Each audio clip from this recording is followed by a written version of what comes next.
इस सत्र के अध्यक्ष विशेष शर्मा जी और मेरे साथी वक्ता रमीला जी और इस सभागार में उपस्थित हिंदी विभाग के सभी शिक्षकगण और अन्य अतिथि, प्रिय छात्र एवं छात्राएं।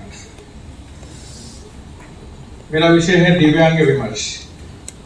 तो वास्तव में दिव्यांग शब्द पिछले 10 साल से प्रयोग में हुआ है और जब ये शब्द दिया गया है विकलांगों के लिए, तब कुछ स्थानों में कुछ लोगों ने आंदोलन करना शुरू किया कि दिव्यांग शब्द क्यों रखा है। तो वास्तव में ये शब्द सही है या गलत है और इसका नाम क्यों दिया है, ये बताने से पहले मैं थोड़ा इतिहास में जानना चाहता हूँ। सबसे पहले विकलांग शब्द को अंग्रेजी में सबसे पहले यानी कई वर्ष पहले से हैंडीकैप कहते हैं। हैंडीकैप के बहुत सारे शब्द हैं, उसमें एक शब्द है हैंडीकैप यानी कि हाथ जोड़कर दूसरों की दया की भीख मांगना, उसको कहते हैं हैंडीकैप। यानी कि physically handicap, visually handicap, hearing handicap, mentally handicap, इस तरह के प्रयोग होते हैं। फिर ये शब्द कई वर्ष चला है। उसके बाद कुछ वर्षों के बाद यूरोप और अमेरिका के कुछ लोगों ने आंदोलन शुरू किया कि ये शब्द हमें नहीं चाहिए, क्योंकि हमें किसी की दया नहीं चाहिए, हम भी दूसरों की तरह सब कुछ कर सकते, इस नाम को हटाना चाहिए। फिर इसके बाद फिजिकली चैलेंज, इसके बाद पहले विजुअली इम्पेयर, फिजिकली इम्पेयर और हियरिंग इम्पेयर, इस तरह के शब्द प्रयोग है। फिर ये भी कुछ लोगों को पसंद नहीं हुआ। फिर इसके बाद फिजिकली चैलेंज, विजुअली चैलेंज, इस तरह के शब्दों का प्रयोग हुआ है। और इससे भी कुछ लोग संतुष्ट नहीं हुए। इसके बाद अंग्रेजी में डिफरेंटली एबल्ड पर्सन का प्रयोग हुआ है।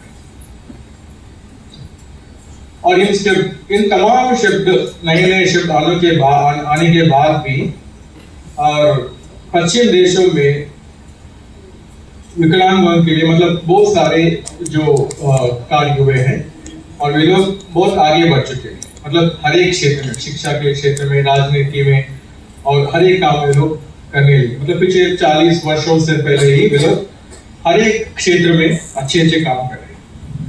यदि हम भारत में आएंगे तो हमारे जो प्राचीन परंपरा में कहीं पर भी वास्तव में जो विकलांगों के लिए सम्मानजनक शब्द तो दिया गया है।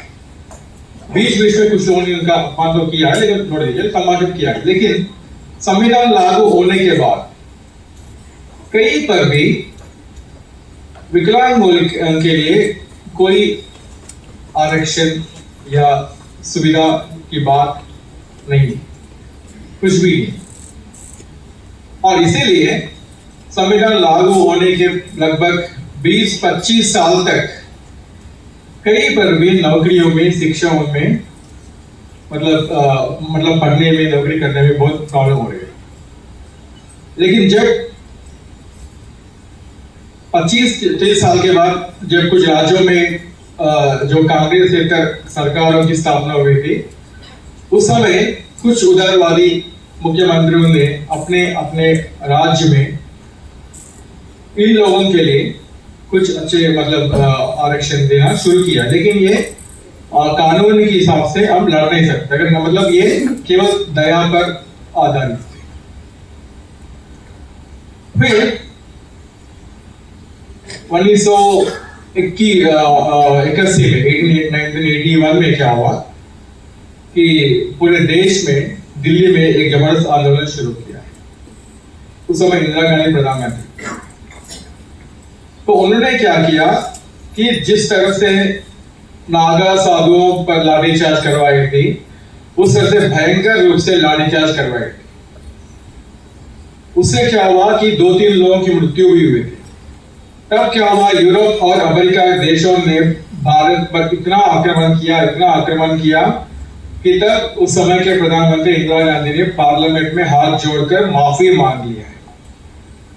उसके बाद इन लोगों के लिए कुछ करना चाहिए, तब से कुछ योजनाएं बनाई गई और राजीव गांधी कुछ करना चाहते थे लेकिन वे कुछ नहीं कर नहीं पाए। जब प्रधानमंत्री के रूप में जब पीवी नरसिम्हा राव बने थे, वे कुछ करना चाहते थे लेकिन कांग्रेस पार्टी के ही कुछ विरोधियों ने इस बिल का विरोध किए थे, क्योंकि नाम के पीछे लोग सोच रहे थे, क्योंकि जिस परिवार को नाम मिलना चाहिए था उनको उस परिवार को नाम नहीं मिला। लेकिन प्रतिपक्ष नेता थे उस समय अटल बिहारी वाजपेयी।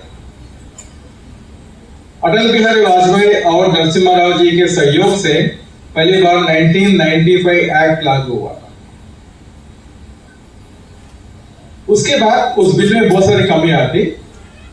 फिर जब अटल बिहारी वाजपेयी प्रधानमंत्री बन गए थे, फिर 2003 में उस बिल में कुछ विशेष आयोजन किए गए थे, यानी कि कानून रूप से कुछ विशेष लिए थे। तब से तमाम जो विकलांगों को हर एक क्षेत्र में नौकरियां और सुविधाएं प्राप्त हुई।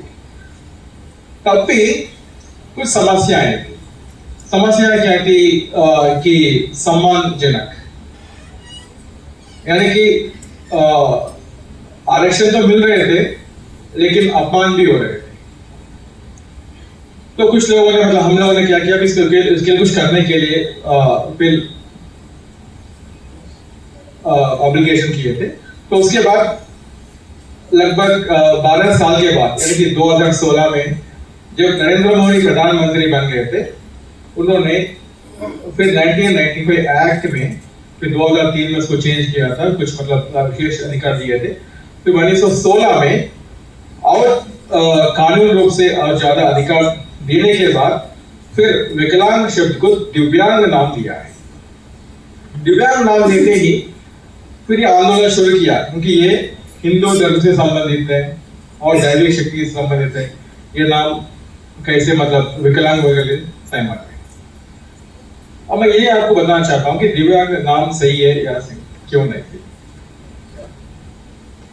जैसे कई लोग, यानी कि शारीरिक रूप से जो मतलब जिनके पैर नहीं है, जिनके हाथ नहीं है, जिनके आंख नहीं है, वे लोग बहुत सारे कार्य कर चुके हैं। जैसे कभी सोडास को आप लीजिए, या जो दयानंद सरस्वती की गुरु का नाम है ब्रजानंद। दयानंद सरस्वती अपने जीवन काल में कई लोगों से मिलते हैं, लेकिन किसी भी व्यक्ति को अपने गुरु के रूप में स्वीकार नहीं करते। लेकिन जब मथुरा जाते हैं, जब स्वामी विवेकानंद जी से मिलते हैं, उनसे दीक्षा लेते हैं और उन्हें अपने गुरु के रूप में मानते हैं। और विवेकानंद स्वामी कहते हैं वे जन्म से प्रज्ञा चक्षु है। वे मथुरा लुधियाना से ऋषिकेश जाते हैं, वहां 14 वर्ष कठोर साधना करते हैं। मतलब किसी गुरु से दीक्षा नहीं लेते, वे अपनी स्वयं साधना करके ज्ञान अर्जित करते हैं और संस्कृत विद्यापीठ की स्थापना करते हैं। वहां पर कई किताब दयानंद सरस्वती को देते हैं। तो दयानंद सरस्वती ऐसे ही किसी व्यक्ति को गुरु नहीं मानते थे। वे अंधविश्वास नहीं, जो भी काम करने से पहले परखने के लिए वो कहते। ऐसे व्यक्ति ब्रजानंद स्वामी जैसे एक अंधे को क्यों अपने गुरु के रूप में स्वीकार किया है? क्या इस व्यक्ति को हम अंधे कैसा कहना चाहिए या दिव्यांग कहना चाहिए? और रविंद्र जैन एक ऐसे महान संगीत विद्वान है, क्या उन्हें हमें एक अंधा कहना चाहिए या दिव्यांग कहना चाहिए? ऐसे जॉन आइंस्टीन, हेलन केलर, इस तरह के बहुत सारे कई लोग हैं। और आजकल तो रामभद्राचार्य भी है। जैसे मैं अभी जो स्मार्टफोन यूज करते हैं, मैं आईफोन यूज करता हूँ, इसमें बहुत सारे ऐसे सॉफ्टवेयर से मैं यूज करता हूँ कि इस सॉफ्टवेयर को बनाने वाले बहुत सारे सॉफ्टवेयर हैं कि बहुत सारे जो दिव्यांग जो इंजीनियर्स, मतलब जो दृष्टिबाधित लोगों ने बनवाए। तो इसीलिए नरेंद्र मोदी ने विकलांग के नाम पर दिव्यांग शब्द रखा है, यानी कि उनमें भी मतलब कोई मतलब शरीर के अंग में कुछ कमी होने के बावजूद भी वे लोग मतलब कुछ कर सकते हैं। यानी कि अपने मन में जो हमारी मानसिक शक्ति क्या है हमें नहीं मालूम, हर एक व्यक्ति में एक दिव्य शक्ति होती है, इसीलिए इसका दिव्यांग नाम लिया है। हमारे जो पौराणिक काल में जो गणपति की पूजा करते हैं, गणपति के कई नामों में एक नाम है दिव्यांग। दिव्यांग का गणपति बुद्धि और सिद्धि का प्रतीक है। तो इस तरह से ये जो नाम मेरे ख्याल से ये 100% सही है। और हमारे जो साहित्य के विषय में आएंगे तो बहुत सारे उपन्यास आप पढ़ते हैं, जो महादेव वर्मा की कहानियां हैं और अज्ञे की है, और प्रेमचंद के उपन्यास रंगभूमि, और फिलहाल शुक्ल जी के जो राग दरबारी, इन तमाम उपन्यासों में, साहित्य में कई बार भी मतलब इन्हें सहानुभूति का पात्र नहीं माना गया है, लेकिन समाज में इन लोगों के साथ जो अन्याय हो रहे हैं, अत्याचार हो रहे हैं, और इनके संघर्ष को बताया गया है। और मैं यहाँ पर 2-3 बातें बताना चाहता हूँ कि ये जो दिव्यांग शब्द लेने के कारण किसी मतलब जो समस्या होती है, मतलब इससे पहले जो मतलब 1995 एक्ट लागू होने से पहले अगर फौज में काम करने वाले व्यक्ति या पुलिस में काम करने वाले व्यक्ति, उनका कुछ मतलब किसका हाथ कट गया, पैर कट गया, कुछ आंख चले गए, तो तुरंत उन्हें नौकरी से निकाल देते। फिर नौकरी से निकालने के बाद वो व्यक्ति क्या करेगा, उनकी स्थिति क्या होगी, कितनी दयनीय बनेगी। शैलेश मटियानी के उपन्यास है हवलदार, जब वो फौज में जाते हैं, एक दुर्घटना के कारण उनके दोनों पैर जाते हैं, फिर उनको नौकरी से निकाल देते हैं, तो वो क्या करेगा, समाज के साथ किसी से मतलब उनका प्रतिशोध लेना है, वही सोचेंगे ना। तो ये एक्ट लागू होने के बाद जो व्यक्ति मतलब जो सक्षम, जो सामान्य व्यक्ति की भी कुछ हुआ है, दुर्घटना से कुछ होता है, तो उस व्यक्ति को नौकरी से नहीं निकाल देते, उसके स्थान पर उन्हें कोई दूसरी नौकरी देते। कि मुझे एक 15 साल पहले कर्नूल में एक डॉक्टर, डॉक्टर गोविंद, वे द्रोणाचलम में सरकारी अस्पताल में नौकरी करते। तो एक बार वे अपने अस्पताल से घर जा रहे थे, तो शायद उनका कोई प्रॉपर्टी का कुछ प्रॉब्लम समस्या होगा, तो 2 माइनर बच्चे आए कि सर इसका एड्रेस हमें पता बता दीजिए। तो पता देख रहे थे, तो एक लड़के ने उनके आंखों में एसिड डाल दिया, उनके दोनों आंख चले गए, तब उनको नौकरी से हाथ धोना पड़ा। फिर उन्होंने हम लोगों को फोन किया है, तो ऐसा हुआ है। तो हमने उनको जो 95 एक्ट के विषय में बताया और क्या करना है, कैसे करना है, तो ये सब बताने के बाद आज वे असिस्टेंट प्रोफेसर के रूप में काम कर रहे हैं, जो कर्नूल मेडिकल कॉलेज में। और इसके अलावा और वे टेक्नोलॉजी सीखकर और वो अपने क्लिनिक में जो पेशेंट्स को मेडिसिन भी देते हैं।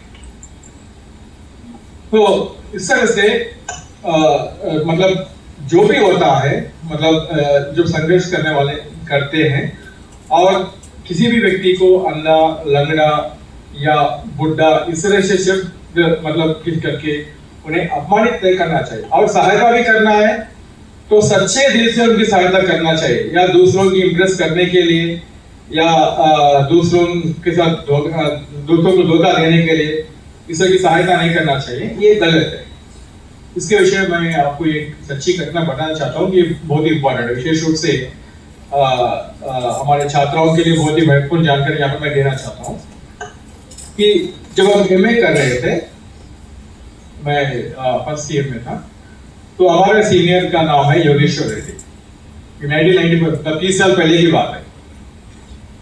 तो उनके क्लासमेट का नाम है रानी और ठीक से चल नहीं पाती थी, तो ये योगेश्वर रेड्डी हर रोज साइकिल में से मतलब लेडीज हॉस्टल छोड़ देते थे। तो उससे क्या हुआ कि तमाम लड़कियां निकला कि ये लड़का बहुत अच्छा है, बहुत ईमानदार है। इस तरह से इंप्रेशन पाने के बाद रानी के जो रूममेट से उनकी दोस्ती हो गई। दोस्ती होने के बाद फिर वो प्यार में बदल गया। फिर इसके बाद वो लड़की प्रेग्नेंट, गर्भवती बन गई और योगेश्वर रेड्डी शादी करने से इनकार किया। उसके बाद क्या हुआ, वो लड़की खुदकुशी किया है। बहुत बड़ा हंगामा हुआ यूनिवर्सिटी में 30 साल पहले। तो इसीलिए किसी की सहायता करना है तो सच्चे दिल से आप कीजिए और दूसरों से हिंसा इंप्रेशन पाने के लिए और इस तरह से सहायता मत कीजिए। अभी समय निकल से बहुत ज्यादा हुआ है। धन्यवाद।